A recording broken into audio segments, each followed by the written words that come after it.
અને હવે વાત કરીશું મહાસંગ્રામની.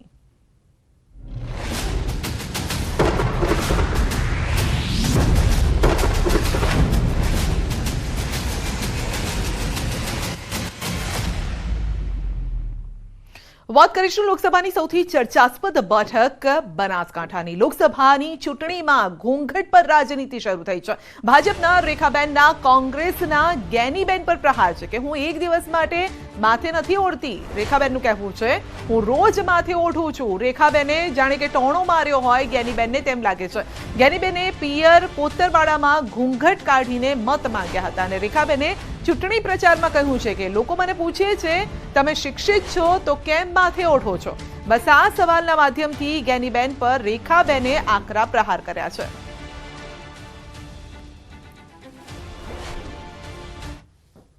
મને ઘણા લોકો પૂછે છે કે બેન તમે આટલું માથે કેમ ઓઢો છો, આટલા શિક્ષિત છો તો. એટલે મારે એમને કહેવું પડે છે કે હું મારા પરિવારની અને બનાસકાંઠા જિલ્લાની પરંપરાને આગળ લઈ જવા માંગુ છું અને હું એક દિવસ માટે નથી ઓઢતી. તો ગુજરાતના રાજકારણના સૌથી આ મોટા સમાચાર છે. આણંદ બેઠક પર નવા જૂનીના એંધાણ છે. આણંદમાં ભાજપ ઉમેદવાર બદલે તેવી ચર્ચાઓ પણ ચાલી રહી છે. આણંદ ભાજપના આંતરિક વર્તુળોમાં ચર્ચા તેજ બની છે. ભાજપ મોવડી મંડળના નિર્ણય પર સૌની નજર છે. તો આ અંગે જ વધુ અપડેટ મેળવીશું. મિતેશભાઈ પટેલ જે કેન્ડિડેટ છે ત્યાંના તે આપની સાથે જોડાઈ ગયા છે. મિતેશભાઈ, ન્યૂઝ 18 ગુજરાતીમાં સ્વાગત છે. આ કેન્ડિડેટ બદલાય તે પ્રકારની વાતો છે કારણ કે દિલ્હીથી આપને તેડું આવ્યું હતું. કેટલી સચ્ચાઈ આ વાતમાં? તો મિતેશભાઈનો ફોન કટ થઈ ગયો છે. ગઈકાલે પણ આ જ પ્રકારની પરિસ્થિતિ થઈ હતી જ્યારે મિતેશભાઈ પટેલને આણંદથી જે બીજેપીના કેન્ડિડેટ છે એટલે કે ઉમેદવાર છે લોકસભા સીટ આણંદથી, તો તેમને જ્યારે ફોન કરીને પૂછવામાં આવ્યું ત્યારે તેમણે ફોન કટ કરી દીધો હતો. આ અંગે તેઓ જવાબ આપવાનું ટાળી રહ્યા છે. પણ કેમ જવાબ આપવાનું ટાળી રહ્યા છે? શું કંઈક એવી ગંભીર બાબત છે જે બાબતે મિતેશભાઈ બોલતા અચકાઈ રહ્યા છે અથવા તો તે બોલી શકે એ પ્રકારની કોઈ વાત નથી?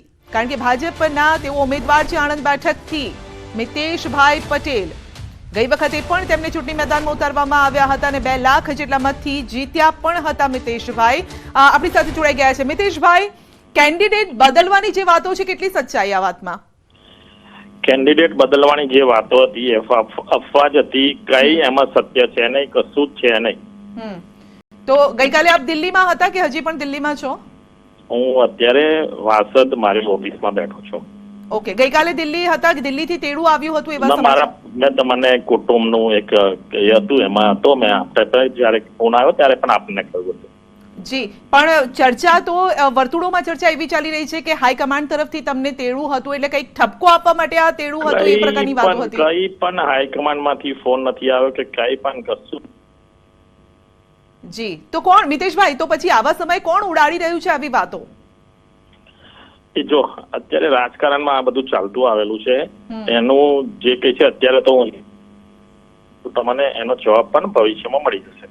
નહીં, જવાબ ભવિષ્યમાં મળશે એટલે કઈ રીતે મળશે? આને કયા એંગલથી જોવું જોઈએ મિતેશભાઈ?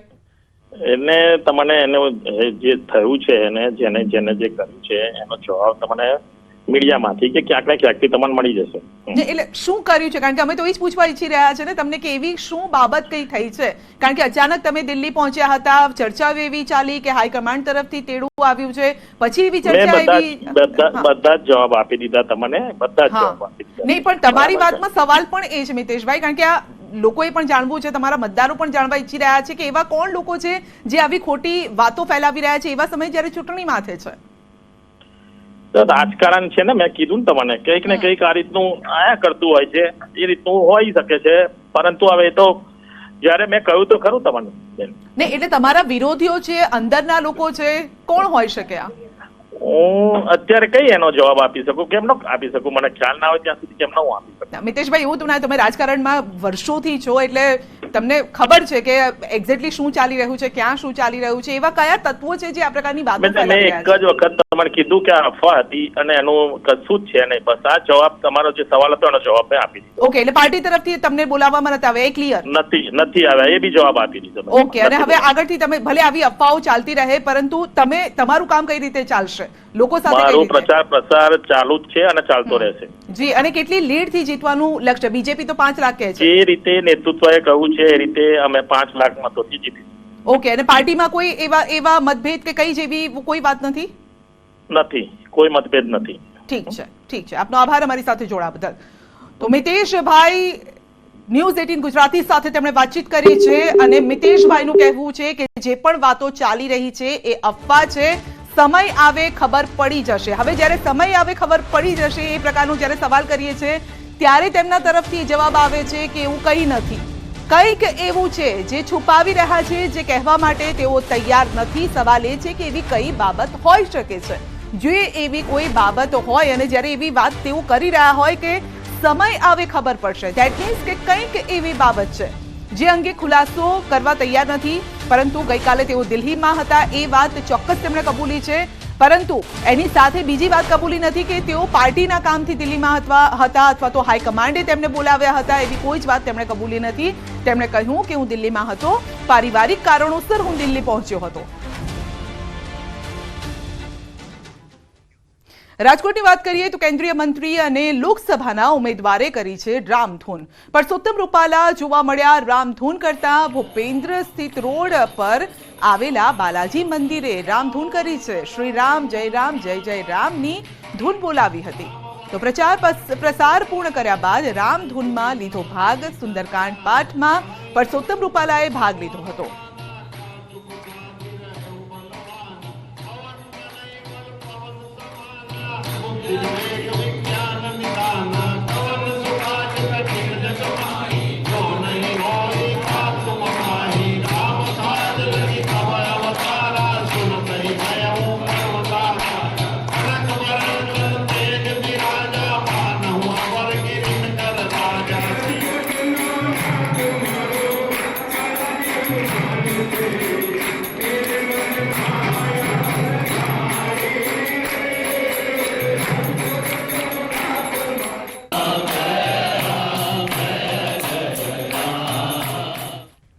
તો જેમ જેમ મતદાનના દિવસો નજીક આવી રહ્યા છે તેમ તેમ વલસાડ લોકસભા બેઠકનો ભાજપ કોંગ્રેસ વચ્ચેનો જંગ રસપ્રદ થતો જઈ રહ્યો છે. હાલ વલસાડમાં સ્થાનિકોની સામે બાહરીનો મુદ્દો પણ પૂરજોશમાં ઉડી રહ્યો છે.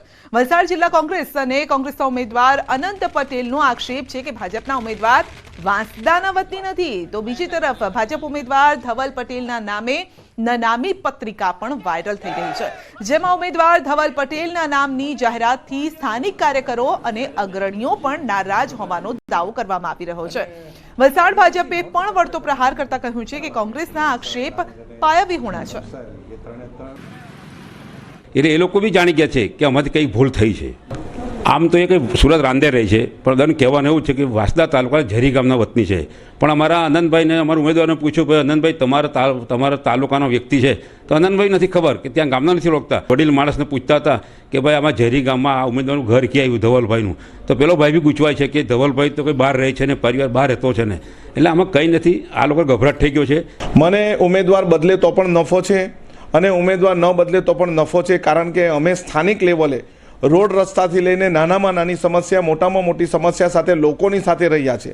અહીં વલસાડ લોકસભાની નાળ અને એના પ્રાણ પ્રશ્નોની વિશે અમને પૂરેપૂરી ખબર છે અને ઉમેદવાર બીજા ગમે તે ઉમેદવાર હોય, અમે અમારી ઉમેદવારી ચાલુ રાખીશું. લોકોનો પ્રતિસાદ અમને ખૂબ મળી રહ્યો છે અને આ લોકસભા વલસાડ 26 અમે ખૂબ બહુમતીથી જીતીશું. ખૂબ જ વાહિયાત વાત છે, ખોટી વાત છે. ભારતીય જનતા પાર્ટી એક વિચારધારાને વરેલ છે, કેડર બેઝ પાર્ટી છે. ભારતીય જનતા પાર્ટી જ્યારે ઉમેદવાર પસંદ કરે છે, બધા જ પાસાઓની ચકાસણી કરીને ઉમેદવાર પસંદ થતો હોય છે અને એક વખત ઉમેદવાર પસંદ થઈ ગયા પછી કોઈ પણ કાળે ભારતીય જનતા પાર્ટી ઉમેદવાર બદલતી નથી. એટલે આ ખોટો ગ્લોબલ પ્રચાર, વિરોધી પાસે બીજા મુદ્દાઓ નથી અને એના માટે આ લોકોને ભરમાવાનો અને ભડકાવવાનો આ દુષ્પ્રયાસ કરે છે. તો વલસાડ ડાંગ લોકસભા બેઠક પર ભાજપ કોંગ્રેસનો પ્રચાર પૂરજોશમાં છે.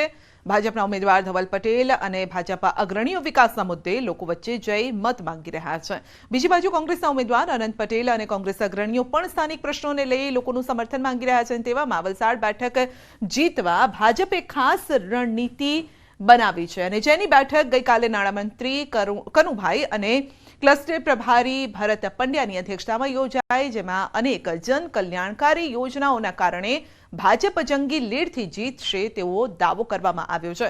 તો બીજી બાજુ કોંગ્રેસના ઉમેદવાર અનંત પટેલ અને વલસાડ જિલ્લા કોંગ્રેસ પ્રમુખ દિનેશ પટેલે વલસાડના છેવાડે આવેલા ઉમરગામ તાલુકામાં પ્રચાર શરૂ કર્યો છે અને જ્યાં તેઓ ઉમરગામના વિવિધ વિસ્તારોમાં જઈ લોકસંપર્ક કરી રહ્યા છે. બુથ વિજય અભિયાનની શરૂઆત કરવામાં આવી કે દરેકને આપણે નવી મતદાર યાદી લઈ લીધી છે. એ નવી મતદાર યાદીના હિસાબે દરેક બૂથ ઉપર કાર્યકરો જશે, લગભગ 20 કાર્યકરો જશે દરેક બૂથ ઉપર, અને ત્યાંથી કોઈ બહાર ગયું હોય અથવા તો કોઈનો કાર્ડમાં નામ ન હોય એ બધાની ચકાસણી કરીને એમને મતદાન દિવસે તકલીફ નહીં પડે એ રીતનું આયોજન થઈ રહ્યું છે. અને આદિવાસી પટ્ટીમાં કે કોઈ પણ હોય, વચ્ચે અમારા નવસારીમાં કંઈ મંદિરની બબાલ હતી, ત્યાં પણ એક આ વાસ્તાથી ધારાસભ્ય પહોંચતો હોય અને જો આંદોલન કરતો હોય એના માટે લોકો પણ માન છે. અને આ વખતે અમે આનંદભાઈ લોકો સારા મત આપશે અને સારા મતથી અમે જીતીશું. ખૂબ સારો પ્રતિસાદ યુવાનોમાં, વડીલોમાં, મહિલાઓમાં છે અને અમે અમારી રણનીતિ મુજબ દરેક તાલુકામાં પૂરો દિવસ આપણા મુખ્ય કાર્યકર્તાઓની પાસે શુભેચ્છા મુલાકાત કરીને એમના આશીર્વાદ લઈને યુવાનોની સાથે રાત્રિ સભાઓ પણ કરીએ છીએ અને દરેક તાલુકામાં અત્યાર સુધી અમે 4 તાલુકામાં ફર્યા. 4 તાલુકામાં ખૂબ ઉત્સાહ લોકોમાં અને યુવાનોમાં છે. તો લોકસભા બેઠકની ચૂંટણીને લઈને મહત્વના સમાચાર છે. રાજકોટની આ વાત છે. લોહાણા મહાપરિષદે પીએમ નરેન્દ્ર મોદીને પત્ર લખીને રજૂઆત કરી છે. ભાજપમાં એક બેઠક પર લોહાણા સમાજને ટિકિટ આપવાની માંગ કરી છે. જૂનાગઢ લોકસભા બેઠક પર લોહાણા સમાજે માંગી છે ટિકિટ. રાજ્યભરમાં લોહાણા સમાજની 35 લાખ જેટલી વસ્તી છે.